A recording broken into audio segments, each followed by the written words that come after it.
Hello everyone. So now in this video, we are going to discuss the amendments for January 25 CA Inter and December 24 CMA Inter. Okay, May 25 का May 24 का amendments and September 24 का amendments. Okay और Jan 25 का amendment. ये तीनों amendment मिला के ICAI ने वो शीट बनाया. बट हम लोग यहाँ पर वो तीनों अमेंडमेंट डिस्कस नहीं कर रहे. क्यों नहीं कर रहे सर? क्योंकि ऑलरेडी जब आप लोग को ऑफलाइन में सिखाया हुआ है वो अमेंडेड था. Okay for May 24 and September 24 में तो कोई अमेंडमेंट था ही नहीं.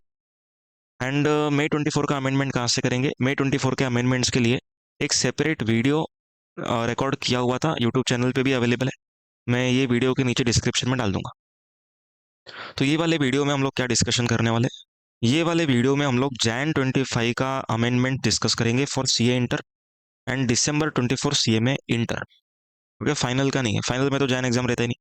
ओके अगर समझो ये दिसंबर वाले CMA फाइनल वाले, ओके उन लोग को देखना है तो देख सकते हैं, लेकिन CA फाइनल वालों को देखने का जरूरत नहीं. ओके November 24 को देखने का जरूरत नहीं. और लेट अस स्टार्ट. सबसे पहला जो अमेंडमेंट है, it is for warranty contracts. Okay जो भी वारंटी का कॉन्ट्रैक्ट रहता है, वारंटी कॉन्ट्रैक्ट में टैक्सेबिलिटी कैसा रहेगा वो गवर्नमेंट ने इस सर्कुलर के थ्रू डिस्कस किया. वारंटी कॉन्ट्रैक्ट्स, पहले तो मैं वारंटी कॉन्ट्रैक्ट्स क्या रहता है वो समझा देता हूँ. सुनो, मान के चलो आप लोगों ने HP का लैपटॉप लिया, HP का ही शोरूम से. ओके ओरिजिनल इक्विपमेंट जो HP बना रहा ना, HP से ही लिया आपने, लैपटॉप परचेज किया. तो HP ने ओके आप लोग को लैपटॉप सेल किया, आपका नाम में से मिस्टर A. अभी लैपटॉप का प्राइस HP ने रखा था 40,000 rupees excluding GST. Okay GST को छोड़ के 40,000 रुपीज का प्राइस था. अब ये 40,000 के अंदर HP बोलता है कि it includes 1 year free warranty. क्या इंक्लूडेड है इसके अंदर? 1 ईयर का free warranty is included. Okay ऐसा HP ने बोला है. अभी हम लोग डिस्कस करने वाले हैं, मान के चलो अगर आप लोग का लैपटॉप खराब हुआ, ओके आप लोग का लैपटॉप खराब हुआ से बैटरी का इशू हो रहा है. ओके मतलब जो आप लोग चार्जिंग करते हो वो चार्जिंग ठीक से हो नहीं रहा है, जल्दी बैटरी उतर रहा है वगैरह वगैरह. ओके इस तरीके से कुछ है. तो अभी आप लोग क्या करोगे? अगर 1 ईयर के वारंटी पीरियड में रहेगा तो आप लोग लैपटॉप लेके HP के पास जाओगे, यस और नो? अभी समझो लैपटॉप HP के पास लेके गए, HP को बोला सर मेरे को बैटरी रिप्लेस करके चाहिए. क्या चाहिए? ओके बैटरी रिप्लेस करके चाहिए. समझ में आ रहा है क्या? तो आपने HP को बोला कि मेरे को बैटरी रिप्लेस करके दो. ओके तो HP क्या करता है? आपको बैटरी रिप्लेस करके दे रहा है. ओके बैटरी का इशू है, HP ने आपको बैटरी लगा के दिया लैपटॉप में. ठीक है, क्वेश्चन ये अराइज होता है कि क्या HP आप लोगों को ये बैटरी लगाने का कुछ चार्जेस लगाएगा कि नहीं लगाएगा? भाई क्या क्वेश्चन पूछा सबसे पहला? HP क्या आपको कुछ चार्ज लगाएगा कि नहीं लगाएगा? कम ऑन बोलो, क्या HP चार्ज लगाएगा? सोचो सोचो सोचो. नहीं लगाएगा. क्यों नहीं लगाएगा? क्योंकि already it is in warranty period, yes और नो? तो वारंटी पीरियड में होने की वजह से HP will not charge you anything. तो यहाँ पर सबसे पहला ट्रांजेक्शन क्या हुआ? HP ने आप लोगों को फ्री में बैटरी रिप्लेस करके दी. फ्री में बैटरी रिप्लेस करके दिया. ठीक है, अभी सप्लाई होने के लिए क्या दो चीज़ों का होना जरूरी है? ओके सिंपल चीज़ है. सप्लाई होने के लिए क्या चाहिए? कमान, सप्लाई होने के लिए बिजनेस पर्पस चाहिए एंड कंसिडरेशन चाहिए. ठीक है, बिजनेस पर्पस है क्या HP का? Yes it is a business purpose. Consideration, ये ट्रांजैक्शन अपने को दिख रहा है फ्री में, लेकिन क्या ये फ्री है? आंसर इज फ्री नहीं है. क्यों फ्री नहीं है? बिकॉज यहाँ पर 40,000 जो है ना, ये 40,000 was already including warranty. 1 year का वारंटी इसमें इंक्लूड था, इसीलिए फ्री था. फ्री इन द सेंस वो ऐसा फ्री में नहीं दे रहा, वारंटी का प्राइस इसमें इंक्लूड कर. क्योंकि तो यहाँ पर कंसिडरेशन है तो सप्लाई मानना चाहिए, GST भरना चाहिए. लेकिन इस सर्कुलर ने क्या बोला? इस सर्कुलर ने क्या बोला?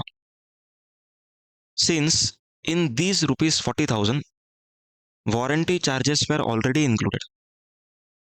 ओके ये 40,000 के प्राइस के साथ आपको वारंटी मिला है, तो ये 40,000 का जो प्राइस है it will contain warranty. Okay इसके अंदर ही वारंटी आ गया. ओके तो इसीलिए HP अलग से चार्ज नहीं कर रहा. सो क्लैरिफिकेशन क्या है?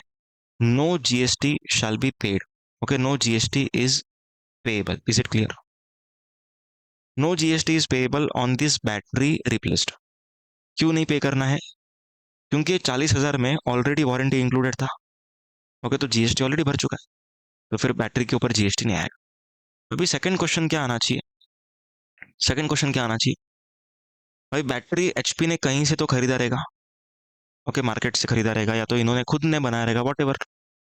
हम लोगों ने एक सेक्शन नंबर 17(5) पढ़ा था, याद है? Section number 17 subsection 5.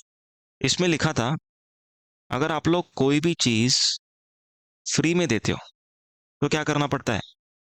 ITC reversal करना पड़ता है. यस और नो?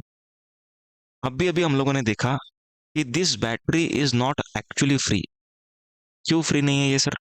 क्योंकि 40,000 का जो प्राइस था इसके अंदर इंक्लूडेड था. That's why this battery is not free. इसीलिए गवर्नमेंट कहती है कि ITC reversal is not required in this scenario. Okay, इस केस में आईटीसी रिवर्सल का जरूरत नहीं है. क्यों जरूरत नहीं है? समझ में आया पॉइंट? क्योंकि ऑलरेडी आपसे कलेक्ट किया हुआ है, मतलब जीएसटी भर चुका है, तो फिर आईटीसी तो मिलेगा ना, रिवर्सल करने का जरूरत नहीं. समझ में आया सबसे पहला केस? ओके, अभी हम लोग वारंटी कॉन्ट्रैक्ट्स में ही और डीपली डिस्कशन करेंगे. मान के चलो एचपी ने एक डिस्ट्रीब्यूटर को अपॉइंट किया. क्या किया? एक डिस्ट्रीब्यूटर को अपॉइंट किया. ये डिस्ट्रीब्यूटर क्या करता है? लैपटॉप सेल करता है आपको.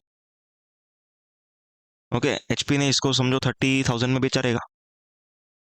ओके, और ये डिस्ट्रीब्यूटर ने आपको 40,000 में बेचा रहेगा. Now this 40,000 is including warranty. Okay, but excluding GST. यहां तक समझा? Excluding GST. अब क्या होता है, आप लोग का लैपटॉप का जो बैटरी है ना वो खराब हो गया, तो आप लोग किसके पास आओगे? अभी डायरेक्टली एचपी के पास आप नहीं जाओगे. आप किसके पास जाओगे बताओ? आप जाओगे डिस्ट्रीब्यूटर के पास. यस और नो? आप किसके पास जाओगे? कम ऑन, बोलो बोलो. आप डिस्ट्रीब्यूटर के पास जाओगे. अब डिस्ट्रीब्यूटर जो है ये आप लोग को बैटरी रिप्लेस करके दे. पर ध्यान से सोचो, क्या डिस्ट्रीब्यूटर ये खर्चा बेयर करेगा? क्या नहीं करेगा? क्यों? क्योंकि वारंटी 40,000 में इंक्लूड होना चाहिए. ये एचपी का डिसीजन है. ओके, एचपी ने बोला कि 40,000 में वारंटी इंक्लूड करो, कुछ भी रहेगा तो एचपी विल टेक रिस्पॉन्सिबिलिटी. तो डिस्ट्रीब्यूटर ने बोल दिया एकदम वट से कि 40,000 रुपये का वारंटी, सॉरी 40,000 रुपये का लैपटॉप इंक्लूडिंग वारंटी. अभी आप चले गए किसके पास? डिस्ट्रीब्यूटर के पास. अब डिस्ट्रीब्यूटर क्या करेगा? आपको बैटरी रिप्लेस करके देगा. ठीक है. अभी कुछ कुछ अलग अलग केसेस हो सकते हैं. सबसे पहला केस, मैं पहले सारे केस बताया था. सबसे पहला केस, डिस्ट्रीब्यूटर क्या करेगा? ओके, मार्केट से बैटरी परचेस करेगा. ओके, मार्केट से बैटरी परचेस करेगा. Purchases battery from market.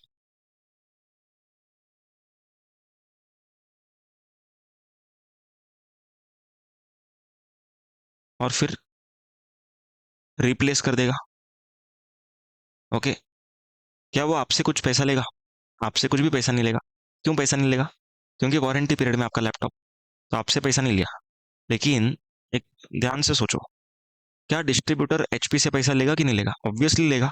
क्योंकि डिस्ट्रीब्यूटर खुद का कॉस्ट क्यों बढ़ाएगा? जब वारंटी चार्जेस इंक्लूड होगा, ऐसा एचपी का डिसीजन है, तो वो खुद क्यों इंक्लूड करेगा? तो यहाँ पर डिस्ट्रीब्यूटर क्या करता है? Distributor issues invoice on HP कि भाई मैंने बैटरी खरीदा मार्केट से, दे दो पैसा. समझा ये ट्रांजेक्शन? देखो, टैक्सेबिलिटी बाद में एक साथ पढ़ेंगे. सेकंड ट्रांजेक्शन बता. सेकंड ट्रांजेक्शन हो सकता है डिस्ट्रीब्यूटर ने ओके एचपी को पूछा, ask HP to send a battery for free replacement. Okay, to send a battery for replacement. तो एचपी क्या करेगा? डिस्ट्रीब्यूटर को बैटरी भेजेगा. क्लियर है क्या? डिस्ट्रीब्यूटर को बैटरी भेजेगा और रिप्लेस करके देगा. बस इतना ही. तीसरा ट्रांजेक्शन क्या हो सकता है? तीसरा ट्रांजेक्शन क्या हो सकता है? देखो, डिस्ट्रीब्यूटर ने ऑलरेडी एचपी से बहुत सारे बैटरीज खरीद के रखी थी. ओके, डिस्ट्रीब्यूटर ने ऑलरेडी एचपी से बहुत सारा बैटरी परचेस करके रखा है. ठीक है. अभी डिस्ट्रीब्यूटर क्या करता है? replaces battery from his stock. Okay, from his stock, मतलब जो इसने बेचने के लिए खरीदा था ना, उसमें से एक बैटरी निकाल के फ्री में रिप्लेस करके दे रहा है। तो डिस्ट्रीब्यूटर का तो खर्चा बढ़ रहा है ना, तो डिस्ट्रीब्यूटर क्या करेगा, एचपी को उतना पैसा नहीं देगा। समझ में आ रहा है? ये तीन केसेस तो समझ में आया। तो अभी हम लोग ये तीनों केस का डिस्कशन करें। सबसे पहला केस, डिस्ट्रीब्यूटर ने मार्केट से क्या खरीदा, बैटरी खरीदा। भाई जो पर्सन डिस्ट्रीब्यूटर को बैटरी बेच रहा है वो जीएसटी चार्ज कर रहा होगा या नहीं भी कर रहा होगा, वॉट। अगर चार्ज कर रहा है तो डिस्ट्रीब्यूटर को इसका आईटीसी मिलेगा। ओके, डिस्ट्रीब्यूटर को इसका आईटीसी मिलेगा। एंड डिस्ट्रीब्यूटर जब एचपी के ऊपर इनवॉइस बनाएगा तब जीएसटी भी भरना पड़ेगा डिस्ट्रीब्यूटर को, क्योंकि वो चार्ज कर रहा है ना एचपी को, तो फिर चार्ज करेगा तो जीएसटी भरना पड़ेगा। Is it clear? लेकिन कस्टमर से कोई पैसा नहीं लेना। सेकंड ट्रांजेक्शन, ओके, एचपी ने क्या बोला डिस्ट्रीब्यूटर को, सॉरी, हाँ, डिस्ट्रीब्यूटर ने एचपी को क्या बोला, एक बैटरी भेज दो। तो एचपी क्या करेगा, एक बैटरी भेज देगा इसको। कैसे भेजेगा, डिलीवरी चालान के अंडर भेजेगा। कैसे भेजेगा, डिलीवरी चालान। क्यों डिलीवरी चालान में, क्योंकि एचपी डिस्ट्रीब्यूटर को ये बैटरी सेल नहीं कर रहा है, रिप्लेस करने दे रहा है। तो HP will sell, rather will send the battery to distributor under the cover of delivery challan. Distributor replace करेगा। ओके, तो यहाँ पर एचपी को जीएसटी भरने का जरूरत नहीं है। क्यों नहीं है, क्योंकि ये बैटरी जो था वो वारंटी के अंदर रिप्लेस हुआ है और वारंटी का चार्जेस ऑलरेडी कवर हो चुका है। एंड सेकंड ट्रांजेक्शन, मतलब इसके अंदर ही, क्या एचपी को ये आईटीसी रिवर्स करना पड़ेगा क्या, बैटरी फ्री में जा रहा है, आईटीसी भी रिवर्स करने का जरूरत नहीं है। क्यों नहीं है, क्योंकि ये फ्री में है ही नहीं, वारंटी में इंक्लूडेड था, मतलब वारंटी में तो चार्ज कवर कर लिया ना ऑलरेडी। ओके, तीसरा case, distributor replaces battery from his stock. Very important point, इसको हम लोग अभी डिस्कशन करें। अज्यूम करो एचपी ने ये डिस्ट्रीब्यूटर को 10 बैटरी सेल किया था। ओके, एक बैटरी का प्राइस 1000 रुपये था, टोटल बन जाता है 10,000। ओके, एचपी ने इसको जीएसटी चार्ज किया था 1800 का, 11,800। क्लियर है? अभी डिस्ट्रीब्यूटर ने क्या सोचा था, ये बैटरी को मैं सेल करने वाला हूँ 1500 रुपये में। सब बैटरी जितना खरीदा सब बैटरी सेल करने के लिए मंगाया। अब क्या होता है, अब एक पर्सन आ जाता है, बोलता है कि मुझे बैटरी चाहिए। बैटरी चाहिए नहीं इन द सेंस, मुझे लैपटॉप में बैटरी खराब हो गया, रिप्लेसमेंट करके चाहिए। तो डिस्ट्रीब्यूटर कहता कि ठीक है, मैं रिप्लेस करके दे रहा हूँ। तो अभी अभी अभी एक बैटरी किधर गया, फ्री में रिप्लेसमेंट में यूज हो गया। अभी जो बचा हुआ 9 बैटरी, वो 9 battery distributor can sell it in the market. और डिस्ट्रीब्यूटर ने खर्चा कितने का किया, 10,000 प्लस 1800। तो यहाँ पर क्या होएगा, डिस्ट्रीब्यूटर को गुस्सा आएगा ना, बोलेगा मैंने पैसा दे के खरीदा और मुझे फ्री में रिप्लेस करना पड़ा एचपी की वजह से। तो यहाँ पर डिस्ट्रीब्यूटर एचपी को बोलेगा, भैया आप एक काम करो, क्या दे दो मुझे, क्रेडिट नोट दे दो। क्रेडिट नोट देने का मतलब क्या हो गया, एचपी के बुक्स ऑफ अकाउंट्स में डिस्ट्रीब्यूटर का अकाउंट रहेगा। यहाँ पर एचपी ने सेल किया रहेगा तो 10,000 लिखा रहेगा, एंड 1800 यहाँ पर लिखा रहेगा रिसीवेबल फ्रॉम डिस्ट्रीब्यूटर। अब यहाँ पर 1000 रुपये का बैटरी डिस्ट्रीब्यूटर ने फ्री में दिया, तो अभी एचपी को उसको कम करके देना पड़ेगा ना। तो एचपी क्या करेगा, 1000 रुपये का क्रेडिट नोट देगा, 180 का एचपी खुद का लायबिलिटी को रिड्यूस करेगा, सब्जेक्ट टू डिस्ट्रीब्यूटर अपना आईटीसी 180 का रिड्यूस करता है। क्योंकि गवर्नमेंट क्या बोलता है, डिस्ट्रीब्यूटर अभी मार्केट में कितना बैटरी बेचने वाला है, 9 बैटरी। तो आईटीसी 10 बैटरी का तो नहीं मिलेगा, 9 का ही मिलेगा। और पहले तो 10 का आईटीसी ले चुका है, तो अभी 180 का आईटीसी क्या करना पड़ेगा, डिस्ट्रीब्यूटर ने रिवर्स करना पड़ेगा। Is that clear? आया पॉइंट समझ में? तो ये सारे केसेस हम लोगों ने डिस्कस किए। कभी मैं आप लोग को यहाँ से बताया था।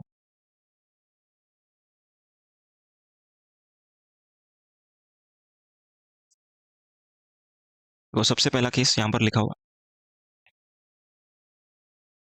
शॉर्ट में डायरेक्टली हम लोग समझेंगे। As such where manufacturer provides replacement, मतलब कि एचपी ने जब रिप्लेसमेंट किया था तब no GST is payable, no GST is payable. Okay, ये पॉइंट एक्स्ट्रा है, सुनो। ये पॉइंट में लिखा है, अगर एचपी कुछ सर्विस चार्जेस लेता है कस्टमर से, तो उस पर जीएसटी भरना पड़ेगा। क्लियर है क्या?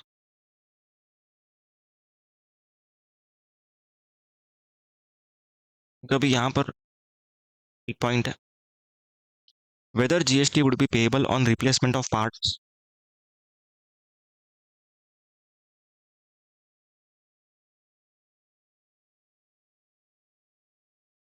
Whether GST would be payable on replacement of parts or repair services provided by distributor without any consideration from customer as a part of warranty। Okay, तो वारंटी के अंडर रिप्लेसमेंट किया free में। Okay, तो ऐसे case में क्या आएगा, कोई जीएसटी भरने का जरूरत नहीं है ना, क्योंकि वारंटी के अंदर है। Is it clear? तो यहाँ पर क्या लिखा है देखो, हाउएवर, अच्छा यहाँ पर, in such cases as no consideration is charge by the distributor from customer, कोई पैसा नहीं लेने वाला डिस्ट्रीब्यूटर, तो फिर इस केस में कोई जीएसटी नहीं भरेंगे। ओके, लेकिन अगर कुछ एडिशनल कंसिडरेशन लिया जा रहा है, ओके, एडिशनल कंसिडरेशन, तो इस केस में जीएसटी भरना पड़ेगा, जीएसटी विल बी पेएबल। कि अभी यहाँ पर हम लोगों ने जो सिनेरियो पढ़ा अलग अलग, इधर लिखा हुआ है। सबसे पहला, एबीसी क्या करता है, एबीसी मतलब डिस्ट्रीब्यूटर मार्केट से परचेस करता है, रिप्लेस करता है, एंड किसको चार्ज करता है, एचपी को। सेकंड, डिस्ट्रीब्यूटर ने एचपी को बोला बैटरी भेज दो, फिर वो रिप्लेस करके दे रहा है, एंड फिर क्या होएगा, कुछ चार्ज नहीं मिलेगा अपने को कस्टमर से, तो एचपी को कोई आईटीसी रिवर्स नहीं करना है। Okay, not required, and battery भी फ्री में रिप्लेस होएगा, no GST to be paid. HP ने क्या किया है, sold some batteries to ABC. Okay, ABC क्या करता है, उसमें से रिप्लेस करता है। ओके, तो फिर यहाँ पर क्या हो जाएगा, ओके, यहाँ पर वो क्रेडिट नोट इशू करेगा, एंड क्या हो जाएगा, एचपी का लायबिलिटी कम हो जाएगा, एंड डिस्ट्रीब्यूटर का करस्पॉन्डिंग आईटीसी कम हो जाएगा। समझ में आया?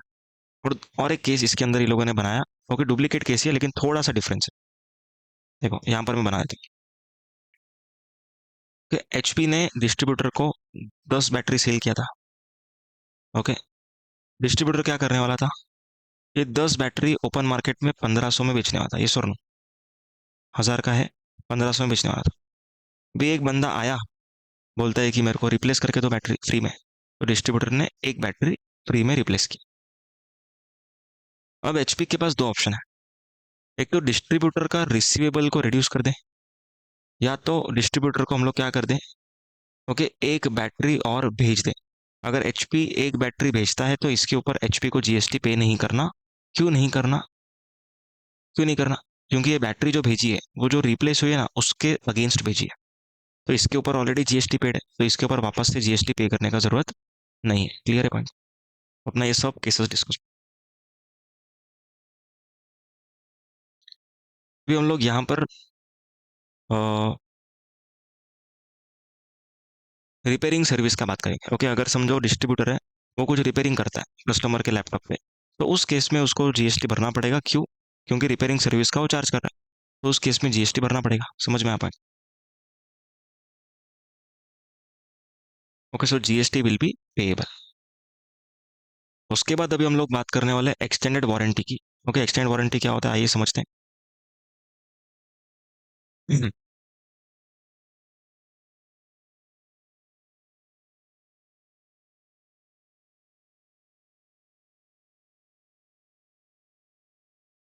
एक्सटेंडेड वारंटी,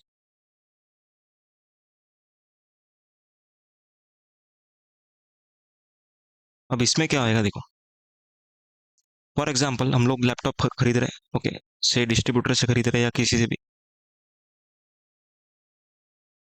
अभी डिस्ट्रीब्यूटर क्या बोलता है हम लोग को कि आप लोग अगर अगर अभी एक्सटेंडेड वारंटी खरीदते हो, देखो 40,000 का तो लैपटॉप है, एक्सटेंडेड वारंटी का मतलब होता है कि 1 साल का तो वारंटी आपको फ्री है। ओके, ये साल का तो वारंटी फ्री है, भाई इसके आने वाले जो 2 साल है, ओके, ये दोनों सालों का वारंटी भी हम आपको अभी दे सकते हैं एट 4,000। लेकिन अगर आप लोग अलग से खरीदोगे तो आप लोग को ये 4,000 में नहीं मिलेगा, आप लोग को ये थोड़ा महंगा मिलेगा। तो आज के आज खरीदेंगे तो क्या होएगा, 4,000 में मिलेगा।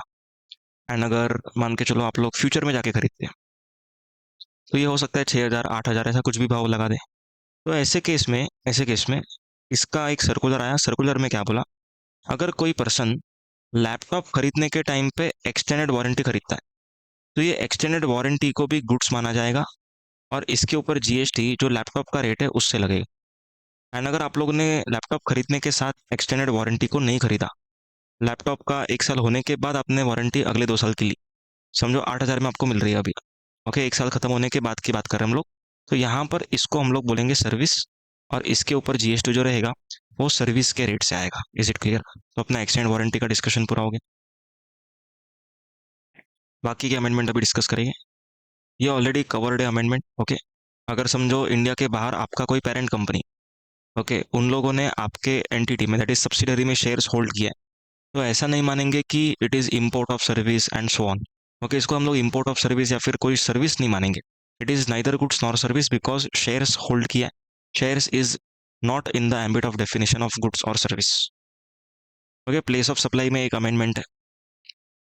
ओके, प्लेस ऑफ सप्लाई का अमेंडमेंट क्या है? देखो, प्लेस ऑफ सप्लाई में अगर मान के चलो कि आप लोगों ने आपके फ्रेंड को गिफ्ट देने के लिए अमेजोन पे कुछ बाय किया। ओके, पैसा तो आप लोग देंगे, लेकिन गिफ्ट का डिलीवरी किधर जाना चाहिए? आपके फ्रेंड के उधर। तो यहाँ पर अमेजोन पे जो सप्लायर है उसको दो एड्रेस दिख रहा है, एक एड्रेस बिलिंग एड्रेस, और एक एड्रेस आपने जो आपके फ्रेंड का शिपिंग एड्रेस दिया है वो। तो यहाँ पर गवर्नमेंट कहती है प्लेस ऑफ सप्लाई किसको लेना है? जो शिपिंग एड्रेस रहेगा ना, दैट इज डिलीवरी एड्रेस, उसको लिया जाएगा। क्लियर है? उसके बाद अभी हम लोग एक टाइम ऑफ सप्लाई का अमेंडमेंट करेंगे। क्लैरिफिकेशन है बेसिकली, वो एकदम सिंपल क्लैरिफिकेशन है।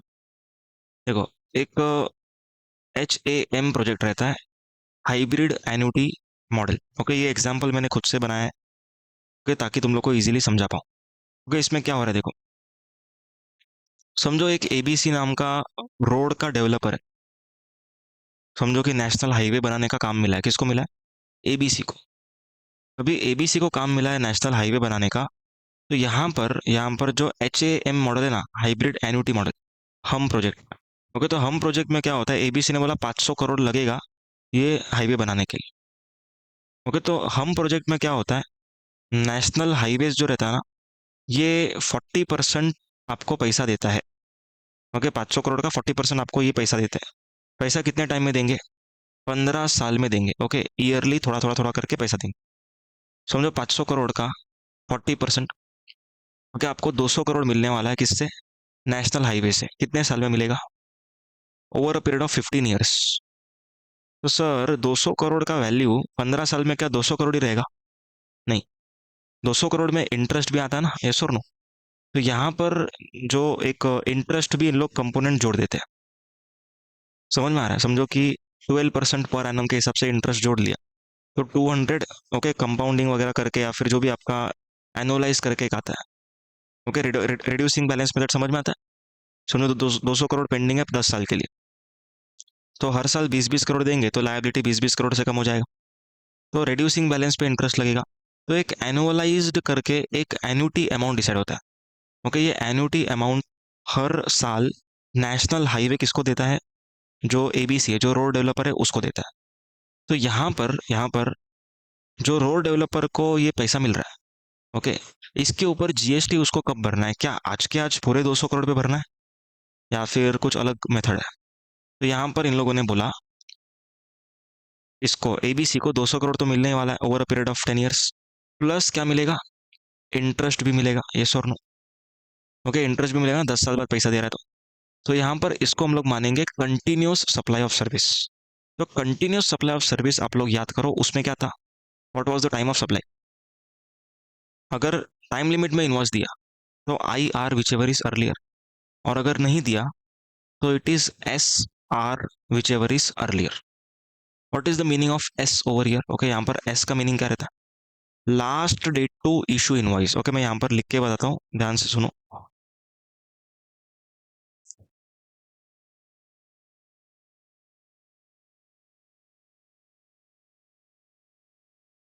कंटिन्यूस सप्लाई ऑफ सर्विस, इसका मीनिंग क्या था?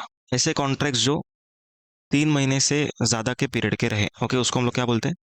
Continuous supply of service. अब यहाँ पर ABC को,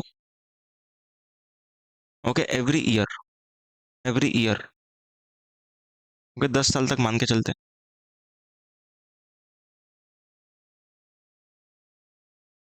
ओके, 20-20 करोड़ मिलेगा। ओके, प्लस इंटरेस्ट मिलेगा, थोड़ा सा इंटरेस्ट का कंपोनेंट मिलेगा।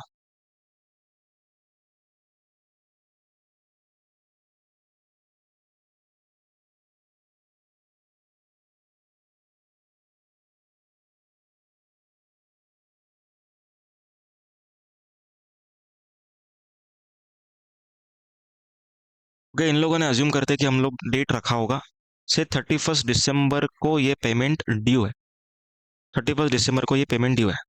तो यहाँ पर हम लोगों ने एक चीज सीखा था, if due date is ascertainable from contract, याद करने का, due date is ascertainable from contract.